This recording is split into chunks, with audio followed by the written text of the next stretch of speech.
Hi, everyone. Welcome to your watch and work for this week.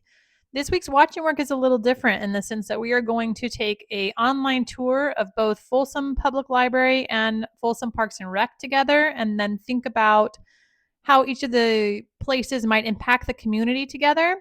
First thing we're going to look at is the Folsom Public Library. So I want to show you first is services. There's quite a bit of services. Obviously, they're going to have books, right? You can get a tour. There's computers to access. There's ebooks. There's online learning and media. There's also 3D printing. They partner with other libraries, and you can also check out a state library. There's park passes. So for state parks, you could check one out and actually visit a state park in the area. Additional kits, they have kits for mining and kits for stargazing, and there's other kits that can be had as well.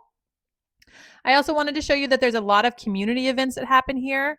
There's 1,000 books before kindergartens. They have a list of books to read. They also have a game day in November and lots of different story times available for younger children and even Legos at the library. So even just looking at the main page, or the home page, I should say, of the Folsom Public Library, you get a sense of what is available. There's monthly book clubs for adults and a lot of options for different socialization for children as well.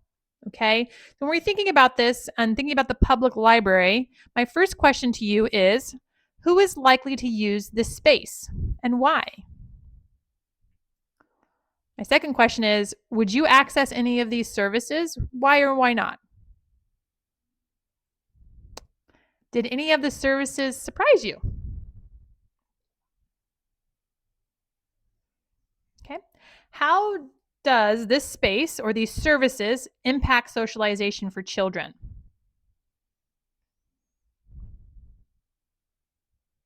What are they doing to meet the needs of the community? Okay. And if I didn't share enough with you, feel free to open up the website and look around and poke around a little bit more before you answer the questions. Now let's head on over to the Parks and Rec website. That's a little bit more robust. We have the ability to look at community facility rentals, so we could actually rent a space in order to have a function. There's also special events. Let's take a look at that first. Special events, including family-friendly special events. There's a gallery. There's a Veterans Day parade. There are some holiday lights at the Folsom Zoo and Sanctuary, and then I have all the information on how to attend those things. Going back to the main site. So now we know they have special events at the Parks and Rec office. We also know that there's some community and resources and services. You can have your birthday party there. There's also options for job opportunities. So again, thinking about when we think about our lecture and all of those 7 principles that Parks and Rec are trying to support and create, it definitely is reflected here. Okay, let's go on back and see what else there is to offer. We also see that they have parks and trails to offer on the Parks and Rec website. So you can look at parks, you can look at trails, you can look at current projects and planning. We'll open up the parks just to give an idea of how many parks there are. There are quite a few parks. There's spray parks, skate parks, dog parks, lots of ways to meet community need. We'll just scroll through to get an idea. There's 1, 2, 3, 4, 5, 6, 7, 8, 9, 10, 11, 12, 13, 14, 15, 16, 17, 18, 19, 20, 21, 22, 23, 24, 25, 26, 27, 28, 29, 30. And there's another page. 31, 32, 33, 34, 35, 36, 37, 38, 39, 40, 41, 42, 43, 44, 45, 46, 47, 48. 48 parks in Folsom. So thinking about how that can meet the needs of the community. And you notice as I was scrolling, hopefully, that there's a lot of different kinds of parks. Some have play structures, some have tables, some have shade, some have water functions, some are there just for skating. Some are there for walking, lots of different functions for socialization. Let's go ahead and go back 2 pages, and there was quite a few of them, right? So when we think about socialization and how it impacts the community, you can think about that as well. All right, we've looked at parks and trails, we looked at special events. Let's look at one more piece. That's the recreational piece.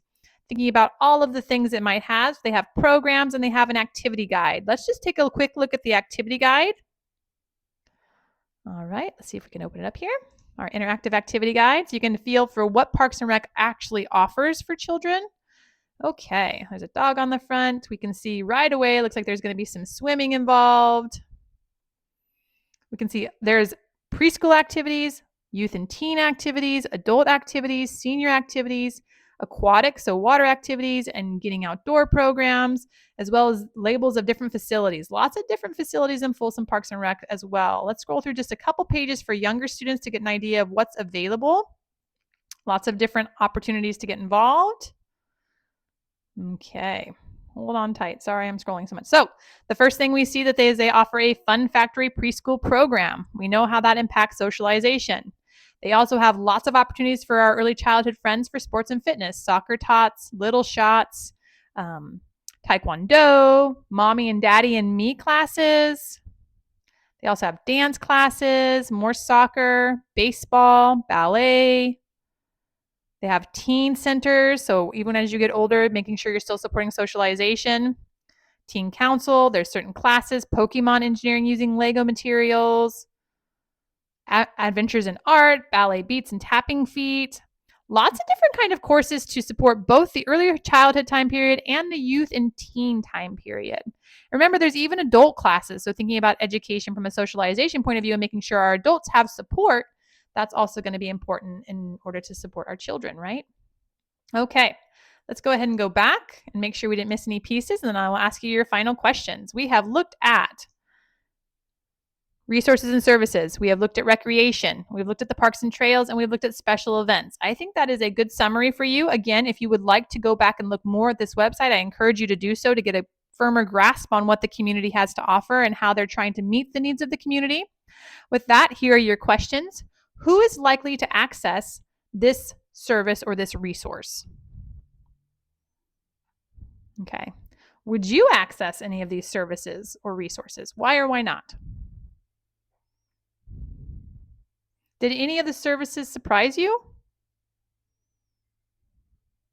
Okay. How does this resource impact the socialization of children? What are they doing to support the community needs or the needs of the community? Okay, last question. Here's a big one. How is the Parks and Rec program and the library similar or different in their attempts to serve the community? Okay, with that, I encourage you to go back and look at the websites, but that's your watch and work for the week. I will see you in the checkout. Hope everyone's having a great week.